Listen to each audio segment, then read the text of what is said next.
present myself. I'm Dana, the manager and advocate at Long Queer Alliance. So thank you for being present for our launching of research and prize-giving ceremony for reporting. So we're going to start off with our opening speech by the EU delegation, Mr. Massimiliano, chargé d'affaires. So Mr. Massimiliano, I'd like to invite you to come over for the opening speech. Thank you. Thank you very much. Good morning everyone, bonjour à tout le monde. J'ai vu que dans les programmes, vous avez prévu 30 minutes de speech, mais comme l'ambassadeur n'est pas là, je serai beaucoup plus court, vous savez.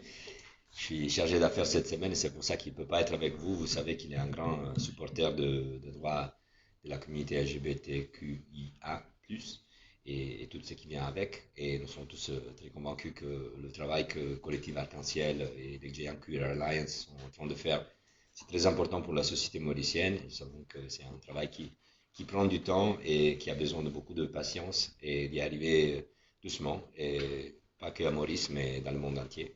Je viens aussi d'un pays très conservateur et je sais de quoi on parle. Et je connais les peines, les souffrances que mes amis ont dû passer en Italie pour se faire représenter décemment. Entre-temps, bon, je vais commencer avec mon discours un peu plus formel et j'apprends tout de suite qu'il n'y a personne du gouvernement. J'avais toute une grande liste d'intervenantes du gouvernement, mais apparemment il n'y a personne. Donc je suis désolé de remarquer que la question n'intéresse pas, n'est pas prioritaire pour nos amis du gouvernement mauricien, mais je suis sûr qu'il y a des instances qui ont très à cœur vos luttes.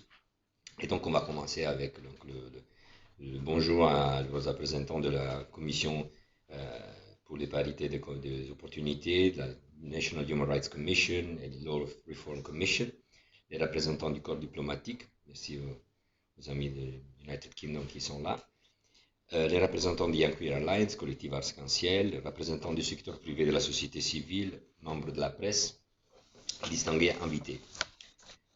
Comme vous le savez, l'article 1 de la Déclaration universelle des droits de l'homme stipule que tous les êtres humains naissent libres et égaux en termes de droits et de dignité. Et en ligne avec cet article, l'Union européenne est pleinement engagée contre les violations des droits de l'homme fondées sur l'orientation sexuelle et l'identité des genres, conformément à l'article 21 de la Charte européenne des droits fondamentaux. C'est dans le même esprit que l'article 2 du traité sur l'Union européenne reconnaît l'égalité et le respect de la dignité des droits de l'homme comme des valeurs fondamentales. En tant que représentant de l'Union européenne, je suis donc heureux d'être avec vous aujourd'hui pour vous soutenir dans vos efforts en faveur des droits de la communauté LGBTQIA+. Et je suis persuadé que les objectifs de cet atelier vont contribuer à la lutte en faveur de ces droits, car les recherches et le travail des médias sont essentiels pour faire avancer les droits civiques. Cet atelier est organisé grâce au projet que nous finançons et que nous soutenons pour renforcer l'inclusion sociale des personnes LGBTQIA+, et contribuer à un changement de mentalité à Maurice et à l'île de Rodrigue. Une meilleure connaissance de la situation de la communauté est essentielle pour faire avancer la cause que vous défendez. Je félicite donc Young Queer Alliance d'avoir entrepris ce travail de recherche sur les difficultés et les besoins des personnes transgenres à Maurice, et je souhaite que le fait et les recommandations présentées dans ces rapports servent de base à un dialogue constructif avec le pouvoir public et les autres parties prenantes pour faire avancer la cause des droits de l'homme des personnes LGBT+. Atteindre un tel objectif nécessite également la représentation de la communauté par les médias. En effet, les médias peuvent sensibiliser le public sur les questions liées aux personnes LGBTQIA+. Et toutefois, nous savons bien que parfois les discours haineux à l'égard de ces personnes sont très relayés par les médias. J'ai eu l'opportunité, par exemple, de visionner la vidéo de la marche de la fierté de cette année, grâce à l'Express, qui a publié les vidéos, mais il y a aussi...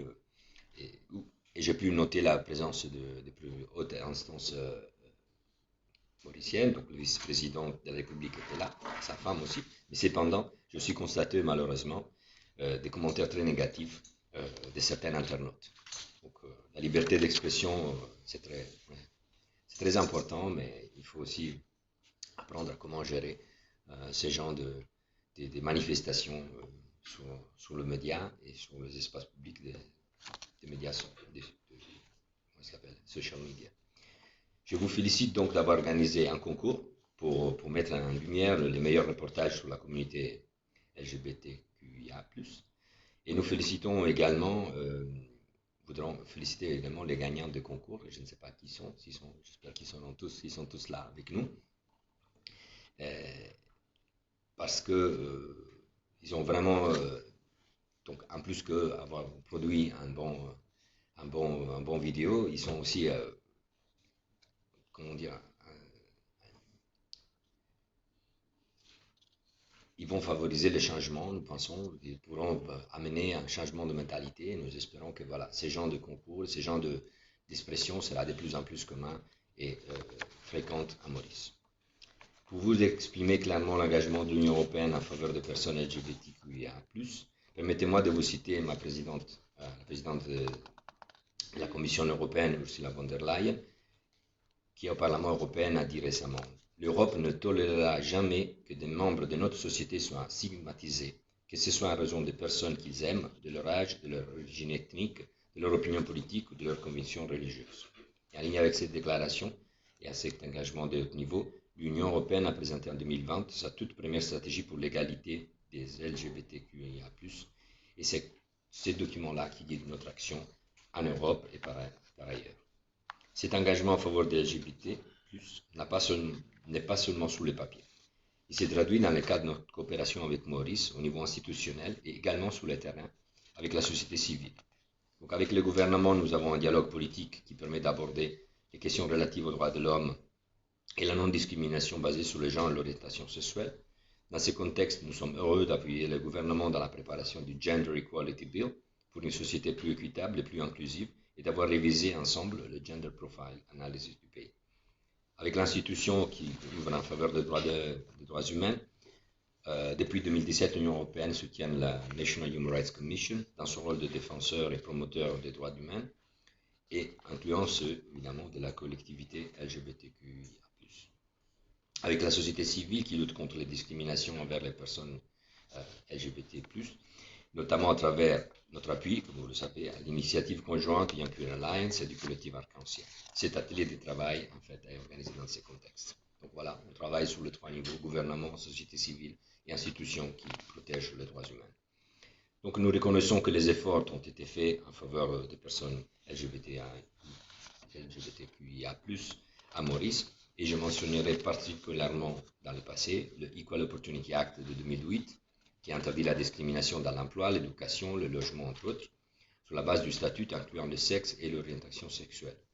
Le Employment Rights Act de 2019, l'Employment Relations Act de 2008, qui empêche la discrimination dans le monde du travail sur la base de l'orientation sexuelle, et aussi la possibilité de bénéficier d'une thérapie hormonale dans tous les hôpitaux régionaux depuis 2019, ce qui n'est pas permis dans beaucoup de pays du monde.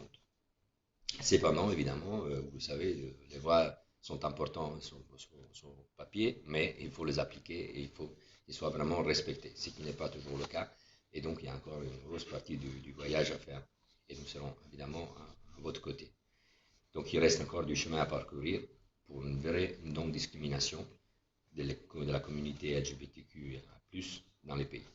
Par exemple, entre autres, nous espérons que les consultations sur la Gender Equality Bill permettront d'aboutir à la reconnaissance de toute personne appartenant à des minorités sexuelles. En conclusion, encore aujourd'hui, nombreux sont ceux qui sont farouchement opposés à tout débat sur le plein exercice des droits de l'homme universel des personnes LGBTQIA+. Le sujet n'est peut-être pas trop populaire, mais le moment est aujourd'hui venu, de faire avancer les discussions de façon concrète. J'aimerais donc réitérer le soutien de l'Union européenne dans la lutte contre la stigmatisation et les violations graves des droits humains dont sont victimes les communautés LGBTQIA+, ici à Maurice, mais partout dans le monde aussi. Je félicite donc Young Queer Alliance et tous ceux qui sont engagés dans la lutte en faveur des minorités sexuelles. L'Union européenne continuera à vous appuyer dans vos efforts pour une société plus équitable et plus inclusive. Je vous souhaite de fructueux échanges et je vous remercie pour votre attention. Merci.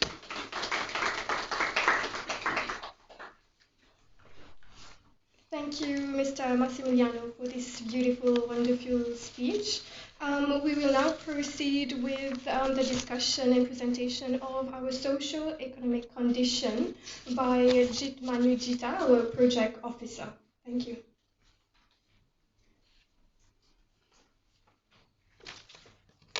Good morning, everyone. Firstly, I welcome you all and wish you a happy Pride, because Pride is not only in June, but the whole year, comme on dit, parcours de notre vie. Because we need to be proud of who we are, be we are of the LGBTQ community or not. So I shall proceed. There was a survey conducted by Young Alliance in 2017, which expressed concern of the lack of evidence-based and informed policy making and programming for LGBTQ people in Mauritius in a global landscape where the condition of human rights of lesbian, gay, bisexual, transgenders, and queer people and their struggles are ever increasingly on the agenda for a number of state and non-state stakeholders. The YQA issued its first quantitative research, the socio-economic conditions of LGBTQ people in Mauritius, which was in 2017, and after 5 years, another one was made, that is, in 2022. So, as we can see,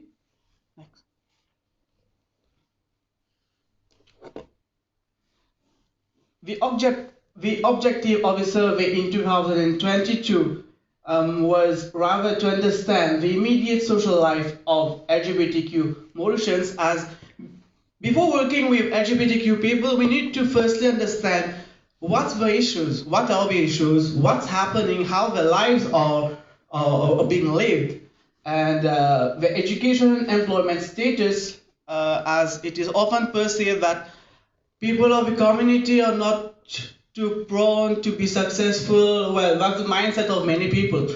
So we did a survey about that too. The rates of discrimination, stigmatization, and violence they face due to their identities. Well, history bears testimony that how LGBTQ people often face discrimination, stigmatization, violence in the society. Even though it is not always the same for everyone, many don't face it, but there are also minorities which do face all these issues. The awareness and legislations and policies. It's not only about LGBTQ community, but society at large. There are many who are not even aware of the legislations and policies.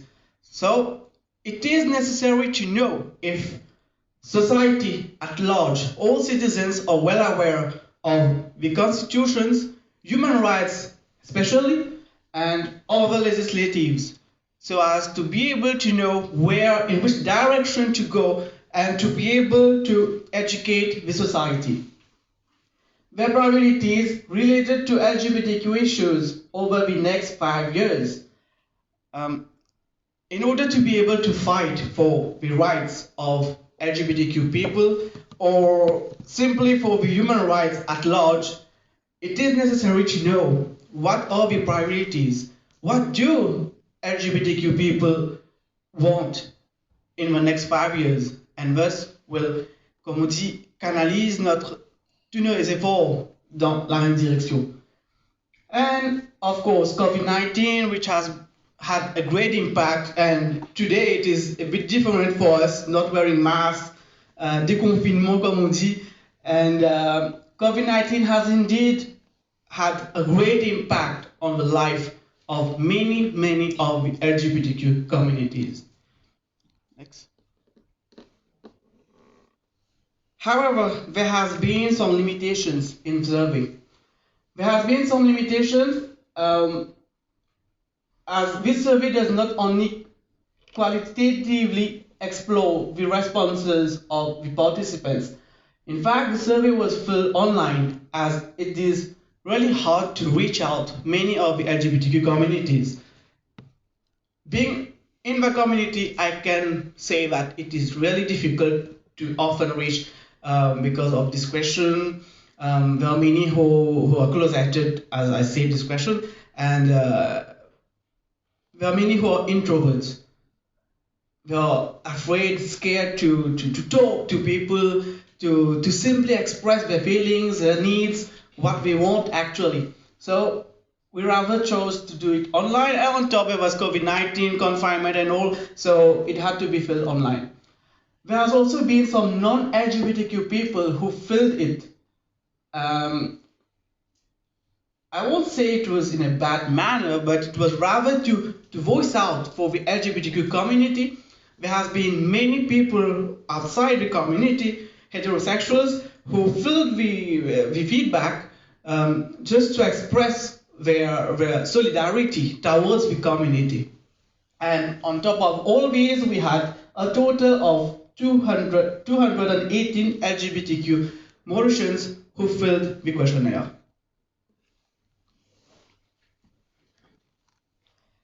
So there has been, as I said earlier, the first survey was done in 2017 and second in 2022. There has been a great comparison, as you can see. The number of respondents reported living with their parents has doubled from 5.6% in 2017 to 11% in 2022. And more and more open to their siblings, 53.5% in 2017 and 62.8% in 2022. Regarding parents who are open to their parents, from 29% to 41.7%. Well, it is indeed something which we need to be happy, because more and more LGBTQ people are coming forward to living a normal life rather than always being feeling victims, being victims of society. They are able to live more happily within their family, because personally I believe if we're happy in family, we'll be happy in society. And about legal literacy, this too has had an increase, whereby LGBTQ people are more aware of being able to donate blood. Till now, there are many people of the community who are unaware that they have the right to donate blood, and as we can see, from 33.99% to 59.63%. And coming to equal opportunities law, being aware of that, this has increased consequently. About HIV and STI prevention, this has increased too. And about violence and hate, increased equally.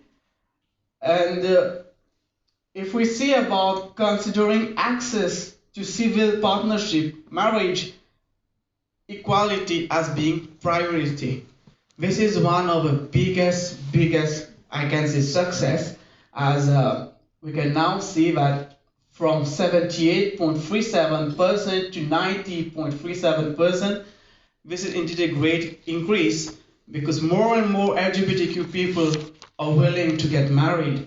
So we're expecting something in the near future for Mauritius, maybe in the next 5 years, we'll be able to get married, maybe. However, discrimination, stigmatization, and violence for being LGBTQ has not stopped.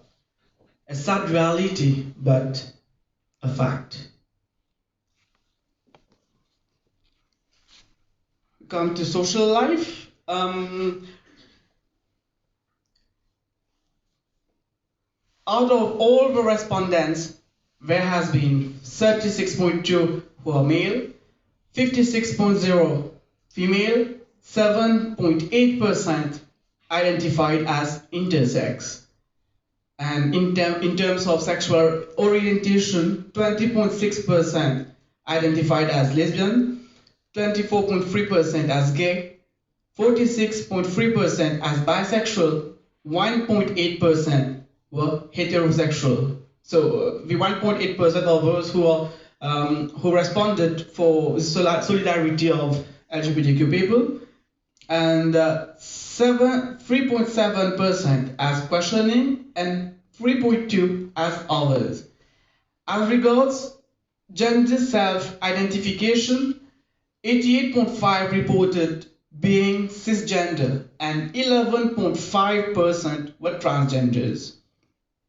Coming to age groups, 80.3% were between 18 to 30 years old, 14.2% were between 31 to 44 years old, 4.1% were below 18 years old, and only 0.9% reported being aged 45 to 60,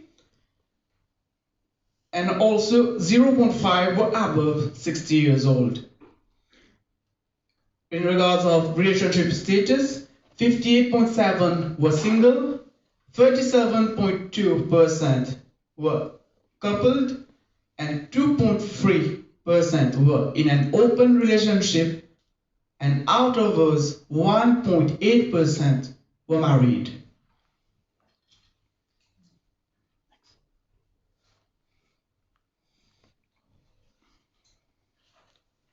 So, open to surroundings, as you can see the graph, 88.1% of them were open to their friends and 6.2% to their siblings, which is something which we can really say. Someone being gay, being lesbian, being of the community, it's often difficult to express themselves to simply the society. So they reach out to someone who is closer, maybe a close friend, siblings. Regarding parents, is often tight for many. So as we can see, the graph, 88.1% of them open to their friends, 62.8% to their siblings, and fewer were openly LGBTQ people to their co-workers, their parents, and other adult relatives, and to society in general. The survey also shows that the respondents reported living with their parents. Only 29.8% reported being open about their sexual orientation and gender identity, and expression to their parents and other adult relatives. This creates a challenge for LGBTQ people to live fully in family settings by being themselves. Coming to education. So out of the 218 respondents, 10.55% have a postgraduate degree, and degree holder it is 28.90%, diploma holder 15.14%, HSC level 26.61%, school certificate 15.60%, technical certificate 1.83%, Form 3 1.38%. And coming to occupation and employment, well, as you can see, the respondents, this one is really different too, as we can, most are full-time workers, just living their life, and there's a high rate of self-employed too. Coming to self-employed, when we got the survey, most of them are actually being transgenders. It is often really difficult for transgenders to get employed. It's the rate of unemployment among transgenders is really high. I guess Dr. Ashwani will confirm in a few minutes. So most of them are rather self-employed. They have a little business. As we can see nowadays, transgenders are mostly engaged in git gawai, singing, in weddings, and many other art crafts and all. Full-time, part-time workers, we have 2.75% on training program. We have unemployment rate is rather high too. There are many students and secondary students too. I'm really glad because there was a time when even when I was at school, I was a bit when Form 1, Form 2, Form 3, I was scared to say that I'm gay. And nowadays we can see that many of the LGBTQ communities, even though being of 13 years old, 14 years old, they're rather open. Many are able to express themselves. There's no more that fear, yet there is this stigmatization, discrimination, and violence. However, it is a bit lower compared to if you compare to a decade ago. It's kind of different.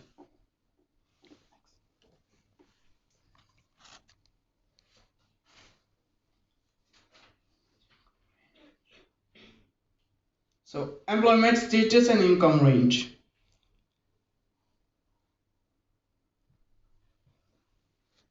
On average, a median monthly income of employees in 2021 was 16,000 Mauritian rupees. For respondents, the median monthly income was between 16 to 21,500, and average income, monthly income for all sectors for the population in general in 2021 was 22,800, whereas for respondents, the average income was around 22,370 rupees, which shows no significant differences, rather near. In that case, I'll say that there was not really any discrimination between how someone will pay me or someone else being of LGBTQ community or not. Coming to LGBTQ friendly places in Mauritius. This is something I can say questionable, as many people, especially transgenders, are not allowed in many places due to discrimination. We say that, oh, you're transgender, you're not allowed. Oh, but you're travesti, toi, t'es pas supposé rentrer ici. At times, we do hear that.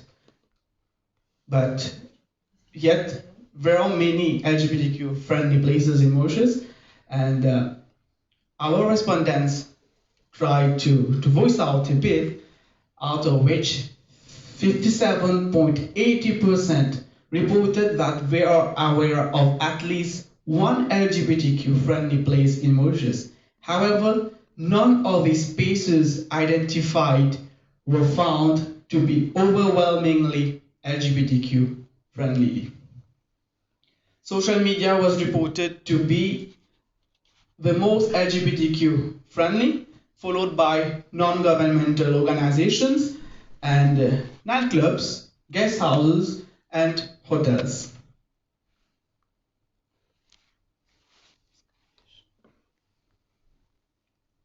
So, something rather alarming, I can say: discrimination, stigmatization, and violence.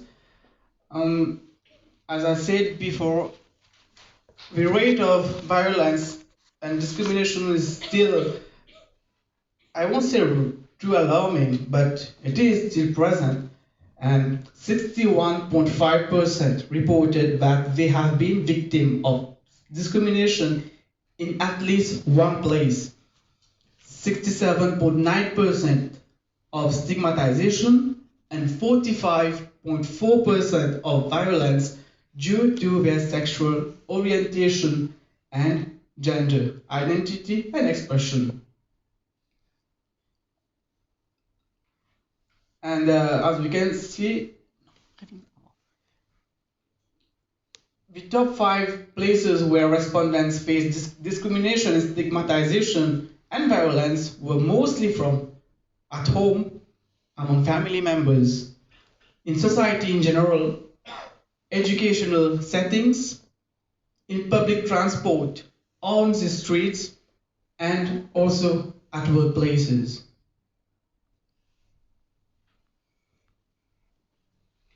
Laws and policy literacy. Coming to that, I'll just do a little summary. Mauritius was a French colony in between 1715 to 1810 and subsequently became a British territory from 1810 to 1968 before its independence. After the French left Mauritius, the British possession of the island was confirmed 4 years later by the Treaty of Paris of 1814 with the Napoleonic Code of Law maintained.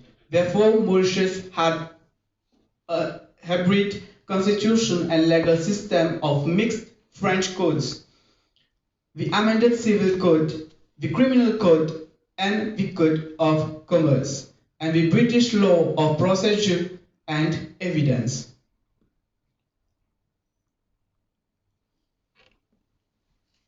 Now, for the respondents, 79.36% were aware of marriage equality being not allowed. 77.6% are aware of adoption by same-sex couples not being allowed. 76.15% are aware that sodomy is criminalized. 71.56% are aware that there is no specific healthcare related to LGBT women. 64.22% are aware that LGBTQ people have equal employment rights and conditions.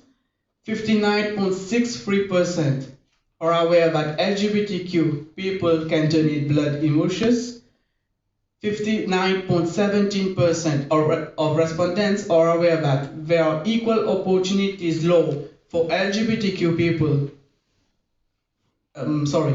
students in Mauritius, and 56.88% are aware that there are HIV and STI prevention services, and there are many who are aware that trans people have access to hormone therapy. However, the rate is really low, as we can see. Many people are not from the community are not aware of their own rights, their own policies, legislatives, and so on.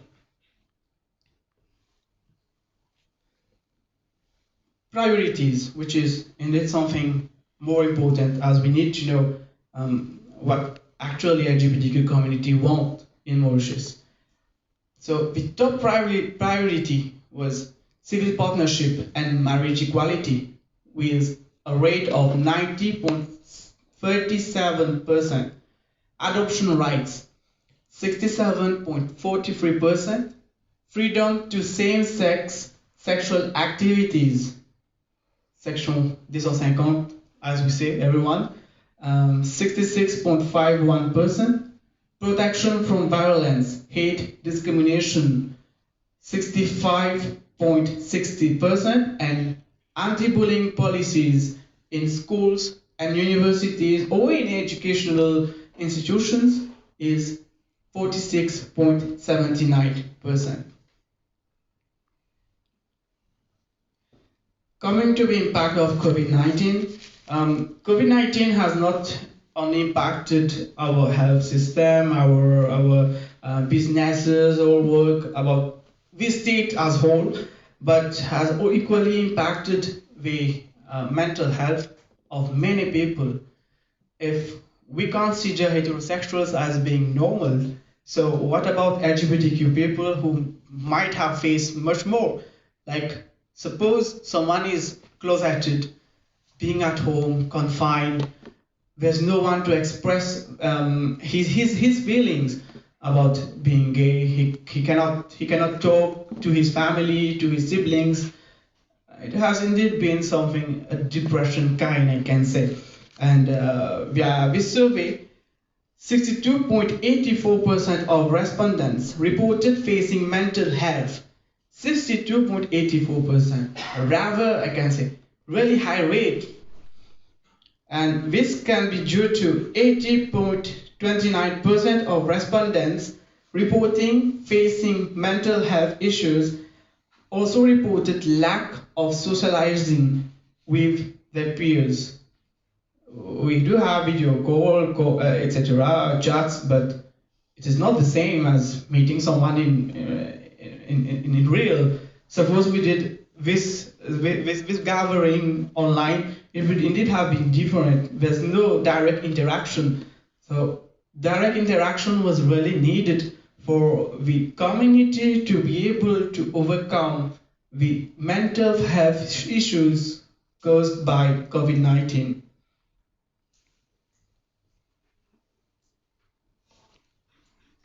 I'll jump to the conclusion. So through this study, it can be deduced that LGBTQ people in Mauritius contribute economically to the society despite the socio-economic challenges they face. And these challenges are in terms of rights to privacy, life in dignity and love, and further adds to the mental and emotional challenges that LGBTQ people face. Contribution to economically and to contributing economically to society, it is also whereby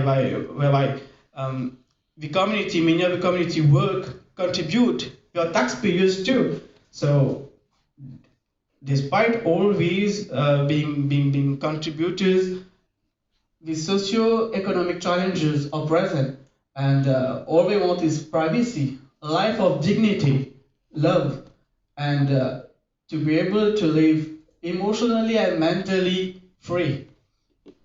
Many are in couple relationships, but they cannot live their relationships fully as LGBTQ people still live with their parents. There's no easy loan facilities, able to have a joint account because l'État reconnaît comme mari et époux, reconnaît comme mari et femme et non pas mari et mari. Donc, it is difficult to be able to live with all the rights, everything that they want, having a joint account, having a house together. However, they can, but the procedure is really difficult, I'd say. The low level of unemployment, which is 5.50%, is explained by the fact that unemployed LGBTQ people reported having at least a school certificate as highest level of education when compared to the population in general, where 55% of unemployed did not have a school certificate.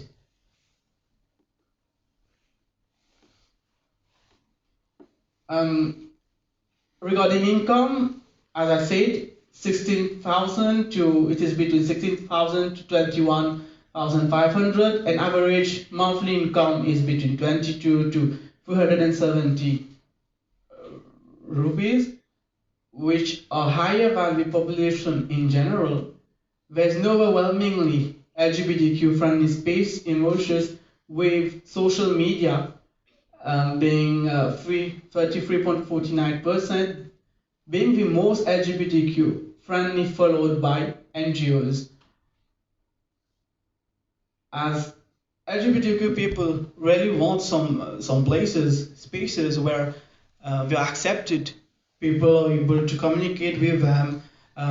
There's no that les regards qui tuent comme si why is that person here, he's gay, he's lesbian, like, you know, comment dire, as we say.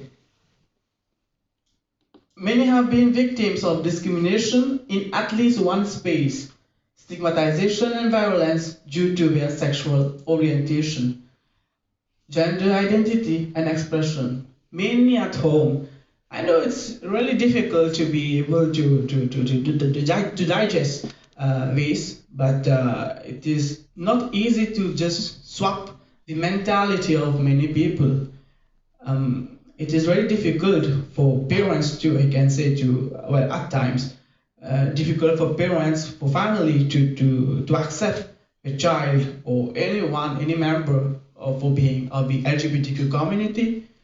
But as I always have been saying, that a mother is well aware of everything, every aspect of her child.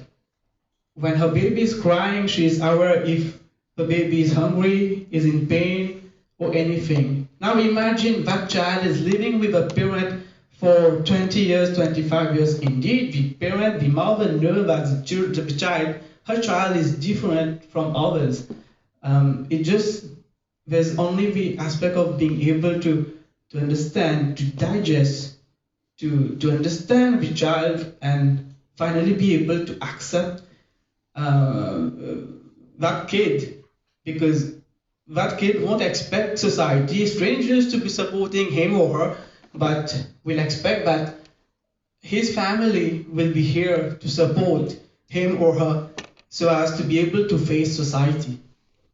And if the rate of discrimination, violence at home is so high, so how will we be able to change the society, to be able to encourage LGBTQ people to face society, the discrimination, stigmatizations, and everything which follows. And we can say that due to COVID-19, out of 10 LGBTQ people reported facing anxiety or depression and reduced socializing with their peers, and 1 out of 10 people reported higher exposure to violence. However, more LGBTQ people are becoming aware of their rights, which is something I can say we need to be happy. If we are not aware of our rights, so how will we be able to fight? If someone just tells them something, okay, you don't have the right to get married, so how a person will respond? He needs to know that, okay, same-sex marriage doesn't have a recognition in Mauritius, and he needs to be aware of Section 250 and all the rights, human rights, right of employment, all the rights which is important to know as a worker or anything. And thus, it is indeed something I can say worth something I can say success if many people are aware of the rights. LGBTQ people want to form stable and loving relationships by being in families.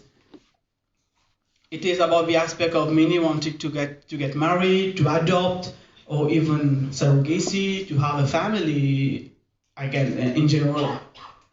LGBTQ people need to be protected from discrimination, stigmatization, and violence due to people facing same at-home family in society and general and in educational settings. Recommendations. It is important to recognize the socio-economic challenges and priorities of LGBTQ people and develop appropriate legislative and institutional mechanisms to address same. As I said, when starting, before working with LGBTQ people, we badly need to know what are the problems they are facing, what are their needs, and thus we'll be able to pave the way to work in a way to contribute in their upliftment. Empowerment of LGBTQ people to address their challenges, especially in their family settings, so as to later be able to move to society. Engage with employers to make working environments welcoming and inclusive of LGBTQ people. Continuous empowerment of LGBTQ people with legal and policy literacy, because many are not aware as well. I say that many are aware of their rights, but there is that little percentage which badly needs to know. So literacy is important. Periodic follow-up researches to monitor progress made. We need to do a follow-up each time and know where the situation stands and what needs to be added and how to really uplift the lives of LGBTQ community in Mauritius.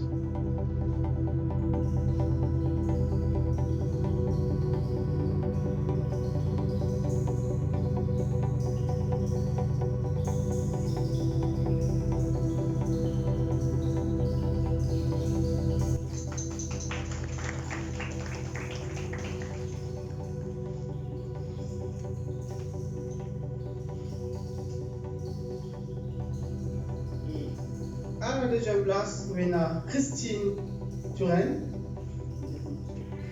Christine Turenne, elle était à la deuxième place.